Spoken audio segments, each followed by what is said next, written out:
Yes, चलिए start करते हैं हम। Here is 30 sentence for you. This is part of learn speaking English. This all sentence you can use in your daily life, and it must be. You have to use. Break your hesitation. अपनी हिचकिचाहट को तोड़ दीजिए. Just started. Speak in English. English is more easier than Hindi. Hindi से ज्यादा आसान English है। तो इंग्लिश को बहुत शॉर्टली बोल सकते हैं, हिंदी को हम नहीं बोल सकते हैं। और आपको हिंदी वैसे आती है, एक लैंग्वेज और आ जाएगी तो आपके करेक्टर में 4 चांद लग जाएंगे। वैसे चांद तो आपको ही हो, चमकते हुए शाइनिंग फेसेस, वो अलग बात है कि आप अमावस के चांद हो, जिससे रोशनी नहीं निकलती है। ठीक है ना? वी लाइक, कोशिश कीजिए फुल मून, पूर्णिमा का चांद बनिए, पूर्णमासी का। देखते हैं कितने बनते हैं। Let start. आपका ध्यान किधर है? क्या हुआ बताओ? Where is your attention? Where is your attention? तो इतना क्यों शर्माते हो? क्या होगा बताओ? Why do you blush so much? Blush का मतलब शर्माना। Why do you blush so much? तुम इतना क्यों शर्माते हो? वैसे अभी आप क्या कर रहे हो? By the way, what are you doing now? What are you doing now? बस ये तो शुरुआत है, बस ये तो शुरुआत है। This is starting. आपने सारी हदें पार कर दी, आपने सारी हदें पार कर दी। You crossed the all limitation. You crossed the all limitation. हर हद पार कर दी। जोर से बोलो। क्या होगा बताओ? लाउड या स्पीक लाउडली, या स्पीक लाउडली तो ज्यादा बढ़िया रहेगा। Speak loudly. भोजन को परोसो। क्या होगा? Serve the food. भोजन को परोसो। मुझ पर एहसान मत करो। क्या होगा? डोंट फेवर मी। मुझ पे एहसान मत करो, डोंट फेवर मी। अपने बालों में कंघी करो। Comb in your hair. Comb का मतलब कंघी करना। अपने बालों में कंघी करो। मैं परेशानी में हूं। I am in trouble. I am in trouble. इसे अपने साथ रखो।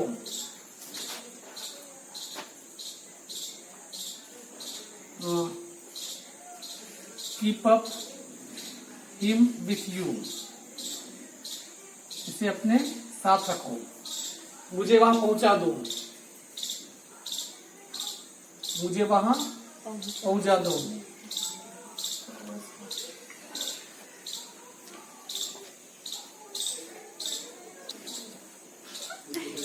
मुझे वहां पहुंचा दो। Drop me there. Drop me there. इसे निकाल दो। Get it out.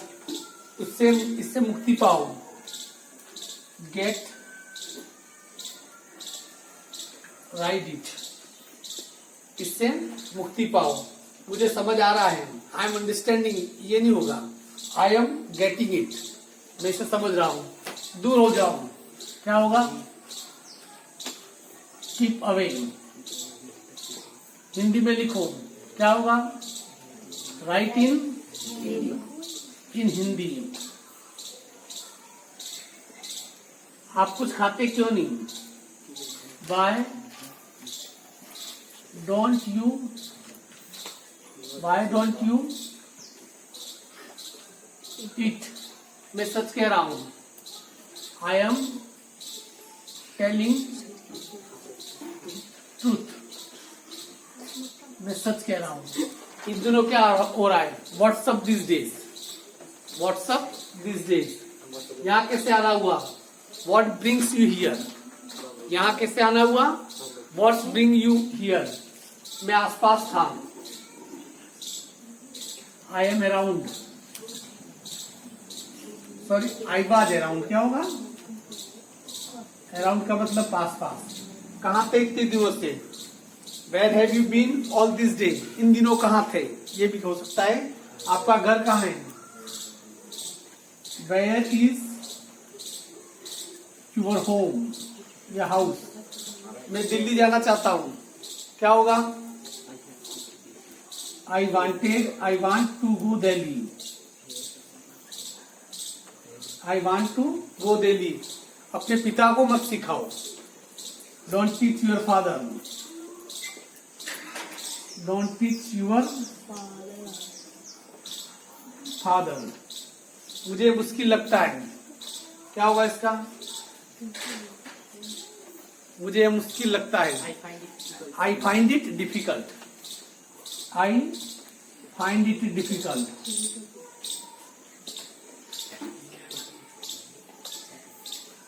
I find it difficult. मैंने एक निर्णय लिया है।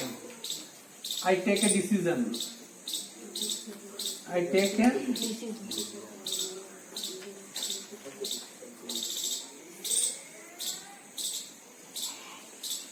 डिसीजन। यह जूता उसी का है। This shoe belong to him. यह जूता उसी का है। उस पर विश्वास मत करो। क्या होगा? Don't trust him. उस पर विश्वास मत करो। ये देखिए, इनको लिख देना एक बार और इनको रखना नहीं है। जब भी वक्त मिले और कोशिश ये करना है कि जो 1000 सेंटेंस में लिखाऊंगा उन सभी 1000 सेंटेंसों को आप एक साथ लिख देंगे, एक जगह लिखेंगे। भले अलग अलग हर टेंस के पहले आप लिखे वो अलग है, पर ये आपकी सुविधा है। 5, 7, 10 पेज में 1000 सेंटेंस ये पूरे आ जाएंगे, तो उन्हें एक जगह लिख देना। इससे क्या होगा? कभी भी इधर उधर खाली बैठे हुए कुछ कर रहे हो तो उनको सेंटेंस को निकाल के देख लेना। हर यार ये तो यूज हो सकता है, हम इसे यूज कर सकते हैं। जितनी बार इसे पढ़ोगे उतना ही क्या करोगे? आप इसका इस्तेमाल कर सकते हो। ठीक है ना? चलिए, हाँ। Now today the tense number 8, past perfect continue. There are 3 perfect continue tense. One is the present perfect continue, another past perfect continue, and third one is the future perfect continue. According to me, these tenses are not used for the speaking English, but as a grammatical they require attention. बोलने के लिहाज से ये tense नहीं है, पर इनका प्रयोग कहीं न कहीं होता है। और ध्यान रखने की सबसे बड़ी बात यह है कि ये जो आपके क्वेश्चन पूछे जाते हैं एग्जाम में उसमें पूछ लेता है। इसलिए इन टेंसों को पढ़ना क्या है? जरूरी है। और जब पढ़ ही रहे हैं तो हमें पूरा नॉलेज भी होना चाहिए। क्लियर? क्योंकि देखिए, ये मैं अभी पढ़ा रहा हूं, जैसे ही टेंस खत्म करूंगा ना, मैं सीधा कंपोजिशन सेक्शन में पहुंचूंगा। पैराग्राफ राइटिंग, स्टोरी राइटिंग या एसे राइटिंग, ये जो होते हैं सीधे उसमें पहुंच जाऊंगा। ये पूरे सभी प्रकार के जितने भी प्रकार के वाक्य आप अपने दिमाग में सोच पाते हैं, ये अभी जो पढ़ रहे हैं हम वर्बिल सेक्शन पढ़ रहे हैं। इसमें वर्ब संबंधी वाक्य टेंसेस पढ़ रहे हैं, 12 टेंस। इन्हें पढ़ने के बाद 2 दिन तक चलेगा नॉन वर्बिल सेंटेंस। इससे वाक्य जिसमें वर्ब नहीं होती है वो किसी टेंस से रिलेटेड नहीं होते, वो वाक्य कुछ अलग प्रकार से बनते हैं, वो पढ़ेंगे। मतलब ये कि आपके इस भेजे के अंदर ही अंदर हो और हिंदी में कुछ सोचो, तो उन टेंसों के बाहर जाके कभी सोच ही नहीं सकते हो। जो सोचा आपने वो लिखने के लिए उस टाइप का सेंटेंस आपको पहले से ही आता होगा, तो इससे बहुत इजीली फिर क्या कर सकते हो? आप लिख सकते हो। क्लियर? इसके साथ ही कंपोजिशन सेक्शन में जाऊंगा, आप देखो, और आपको भी लगेगा कि यार ये हमारा इतने सारे बैरियर थे, सब टूटे और हम बहुत इजीली हम पैराग्राफ लिख रहे हैं। आपको लगेगा कि यार जिन चीजों को हम इतना रट रट के लिखते थे, 4 या 5 दिन में रटते थे, जिन चीजों को फिर भी याद नहीं रहती थी, उसको तो हम ऐसे अपनी मर्जी से बना रहे हैं। इस सोच को डेवलप करो। मैं आपको इंग्लिश पढ़ाते हुए उस जगह तक ले जाऊंगा, ठीक है ना। ये पास्ट परफेक्ट कंटिन्यू, जैसे कि कंटिन्यू है तो रहा, पास्ट परफेक्ट है तो रहा था। हिंदी में पहचान इसकी क्या है? रहा था, रही थी,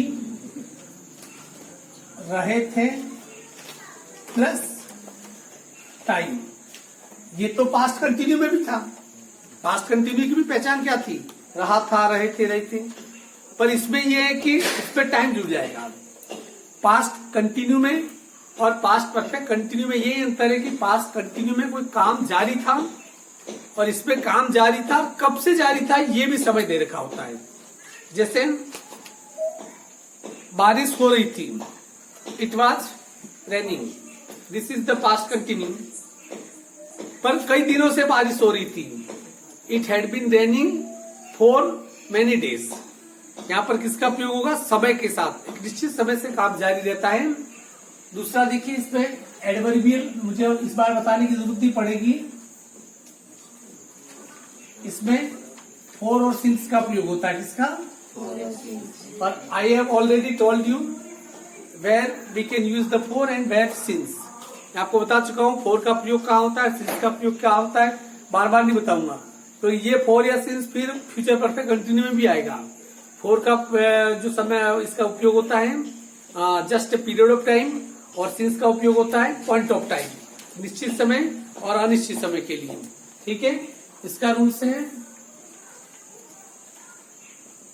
subject plus had been plus verb के साथ आईएनजी प्लस फॉर या since, sorry object plus for या since plus time, that is the affirmative. ये क्या है? ये वाक्य अफर्मेटिव वाक्य। ठीक है, इंट्रोगेटिव बनाना हो तो किसको आगे लाएंगे? हेल्पिंग वर्ब को। हेल्पिंग वर्ब क्या है? हेड है। हेड बीन, बीन का भी हेल्पिंग वर्ब नहीं होती, हेल्पिंग वर्ब क्या है? हेड है। कई लोग क्या करते हैं कि हेड बीन पूरे को आगे ले आते हैं। Head plus subject plus been अपनी जगह ही, प्लस वर्ब के साथ ING plus object plus for या सिंस प्लस टाइम। ये किसके लिए? इंट्रोगेटिव के लिए। नेगेटिव के लिए सब्जेक्ट प्लस हेड के बाद क्या जुड़ जाएगा? Not plus been plus verb के साथ ING plus object plus for या सिंस प्लस टाइम। ये क्या होगा? नेगेटिव। ठीक है, तीन प्रकार के। इसमें WH वर्ड बहुत कम काम में आते हैं, यूज भी नहीं आते हैं, क्योंकि ऐसे मैंने तो कोई क्वेश्चन अभी तक देखे नहीं जो कि WH वर्ड का यूज जो अपने इसमें पास्ट परफेक्ट कंटिन्यू में होता हो। इसके 3-4 उदाहरण अभी मैं बता दूंगा और 10 उदाहरण आपको करने के लिए दूंगा, आप करके बताएंगे। क्लियर? जैसे बताइए, चलिए स्टार्ट कीजिए। हिंदी में भी वाक्य आज आप ही बोलेंगे। कई दिनों से पक्षी आकाश में उड़ रहे थे।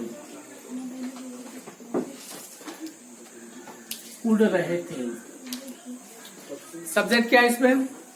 पक्षी। क्या होगा? बर्ड्स। और बताओ, बर्ड्स के साथ हैड बीन, फिर उसके बाद वर्ब क्या है? उड़ना। बर्ड्स हैड बीन फ्लाइंग, कहाँ उड़ रहे थे? Object in the sky for, क्योंकि कई दिनों से, दिन एग्जैक्ट दिन पता नहीं इसलिए फॉर आएगा, फॉर मेनी डेज।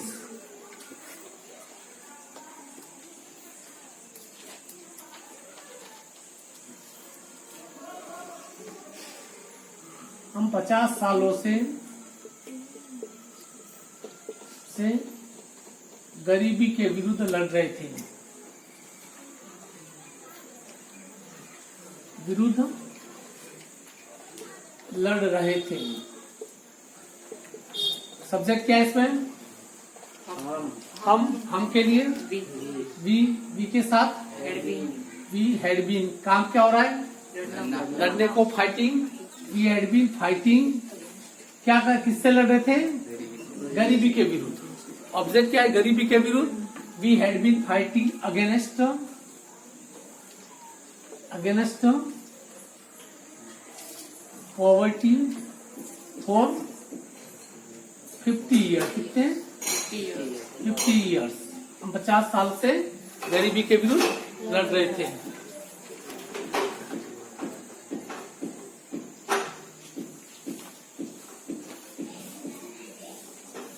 शाम से आकाश में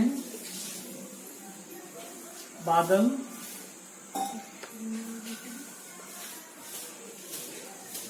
क्या कहते हैं? बादल गरज रहे थे।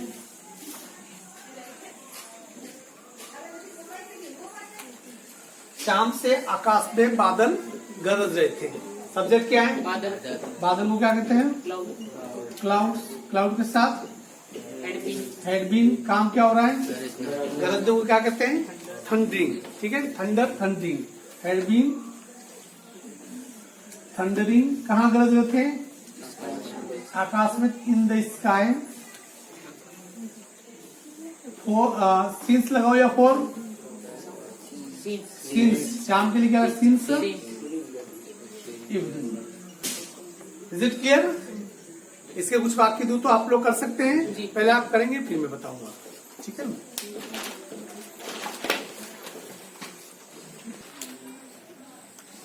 Now here is 10 sentences for you, and I know that you can do it very well without any mistake. Let's start. Sita सुबह से खाना नहीं पका रही थी। सीता हैड, नेगेटिव इसलिए नॉट, हैड के बाद लग जाएगा। Had not been cooking food. सुबह से तो सिंस मॉर्निंग। वह 2 महीने से कहानियां लिख रहा था। वह के लिए ही हैड बीन राइटिंग। राइट की स्पेलिंग पे से WRITE होता है, पर जैसे ही आई जोड़ते हैं तो ये लग जाएगा। तो ही हैड बीन राइटिंग कहानियां, स्टोरीज लिखना। स्टोरी लिख दिया किसी ने। He had been writing stories 2 महीने से फॉर 2 मंथ्स होगा, यहाँ जगह नहीं है। अध्यापक सोमवार से अंग्रेजी पढ़ा रहा था। पढ़ा रहे थे यूं कहता तो टीचर्स कर देते, इसलिए मैंने पढ़ा रहा था लिखा। Teacher had been teaching English since, क्या है? सोमवार से। Since for Monday.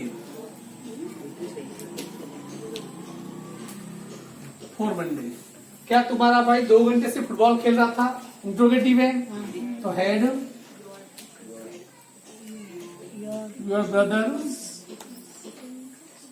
Your brother been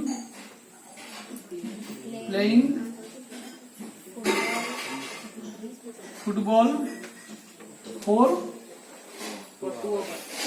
2 hours. क्या तुम 2001 से जयपुर में रह रहे थे? ये भी इंट्रोगेटिव है तो क्या होगा? हैड यू बीन, रहने को लिविंग इन जयपुर। 2001 से तो क्या आएगा? सिंस 2001। विमला मार्च से पढ़ाई नहीं कर रही थी। तो विमला, ये सब तुम सब विमला हो। विमला क्योंकि मार्च से तुम भी नहीं पढ़ाई करते हो। Vimla had not been studying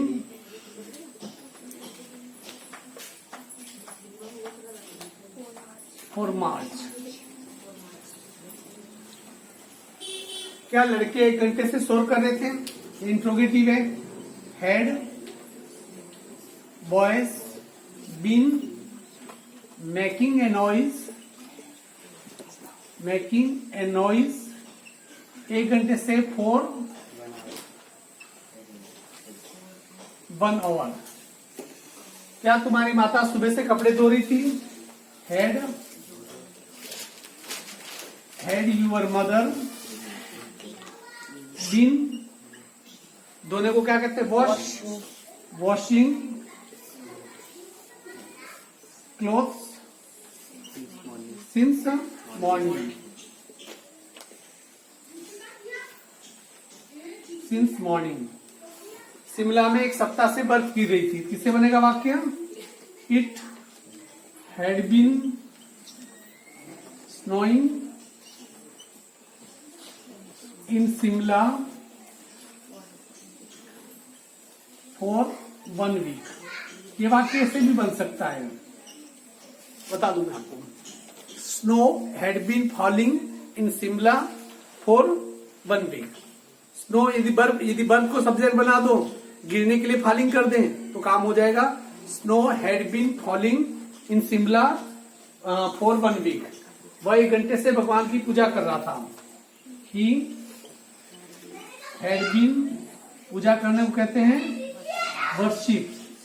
तो वर्शिप स्पेलिंग ये है, पर इसमें जैसे आई इन जोड़ेंगे तो एक नियम है, किसी भी शब्द के अंत में कॉन्सोनेंट हो और उसके पहले वोवेल हो और उसमें आई इन जोड़े तो लास्ट वाला कॉन्सोनेंट डबल हो जाता है, तो पी का डबल पी हो जाएगा। ठीक है, double P I N G. He had been worshipping God for 1 hour. जब भी कभी गॉड लिखते हो तो गॉड का जी क्या होना चाहिए? कैपिटल होना चाहिए। Now we have completed 8 tense, only 8 tense. कितने बाकी अभी भी? 4। और मैं ये नहीं कहता हूं कि 12 टेंस पढ़ने के बाद आप इंग्लिश आपको आ जाएगी, नहीं आएगी, क्योंकि उसके टेंस के आगे भी एक दुनिया है जिससे अपन परिचित हो जाएंगे। 2 दिन उस पर लगेंगे, फिर उसके बाद अपन बाय स्टेप चलेंगे। स्टेप बाय स्टेप का मतलब कि अंग्रेजी अब बोलना या लिखना अपने आप में कला है, और हमें हिंदी से इंग्लिश में हम जा रहे हैं तो हम साइकोलॉजिकल जाएंगे। ऐसे नहीं कि टेंस सब हो गए। अब आपको देखना ये, अब मैं पूछना शुरू करूंगा आपसे, कहीं पर भी आप मिल जाओ तो कुछ क्वेश्चन तो मैं आपसे, गाड़ी रोक के मैं आपसे क्वेश्चन करूंगा, चाहे आपके साथ 10 लोग भी क्यों नहीं हो, और आपको जवाब देना होगा। और जवाब नहीं दिया और सर झुका लिया, समझो कि आपको नहीं आता है, तैयार हो जाओ।